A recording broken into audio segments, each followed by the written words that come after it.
వైఎస్ఆర్ ఉమ్మడి కడప జిల్లాకు సంబంధించి కడప పార్లమెంటు నియోజకవర్గానికి సంబంధించిన 7 నియోజకవర్గాలకు సంబంధించిన వైఎస్ఆర్ కాంగ్రెస్ పార్టీ కార్యకర్తలకు, నాయకులకు, శ్రేయోభిలాషులకు, వేదిక మీద ఉన్నటువంటి పెద్దలకు, ముఖ్యంగా మన ఆత్మీయ నాయకుడు, మన ప్రియతమ నాయకుడు వైఎస్ జగన్మోహన్ రెడ్డి గారికి హృదయపూర్వకంగా ప్రొద్దుటూరు నియోజకవర్గం ఆహ్వానిస్తా ఉంది.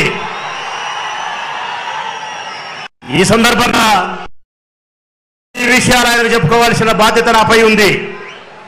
1, 2 సార్లు నన్ను ఎమ్మెల్యేగా చేసి మరొక వారం నన్ను ఎమ్మెల్యే అభ్యర్థిగా ఖరారు చేసినందుకు హృదయపూర్వకంగా వారికి ధన్యవాదాలు తెలియజేస్తా ఉన్నా.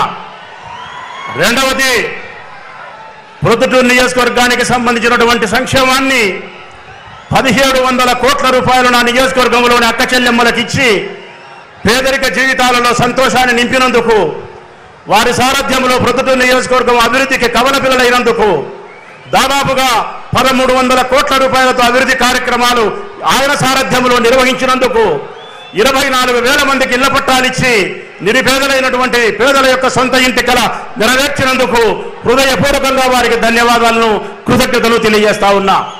ఈ సందర్భంగా మరొక మాట కూడా వారిని అడుగుతా ఉన్నా. దేవుని దయ వలన ఈ ప్రజల ఆశీస్సుల చేత మళ్ళీ తమరు 2వసారి ముఖ్యమంత్రిగా జూన్ 4వ తారీఖున ప్రమాణ స్వీకారం చేస్తారని తప్పనిసరిగా విశ్వసిస్తా ఉన్నాం. ఇందులో ఏమాత్రం అనుమానం లేదు. ఉమ్మడి కడప జిల్లాకు సంబంధించి 10 మంది ఎమ్మెల్యేలు అవుతారు. 175 నియోజకవర్గాలకు 175 మంది ఎమ్మెల్యేలు తప్పనిసరిగా గెలుస్తారనే విశ్వాసాన్ని వ్యక్తపరుస్తా ఉన్నా.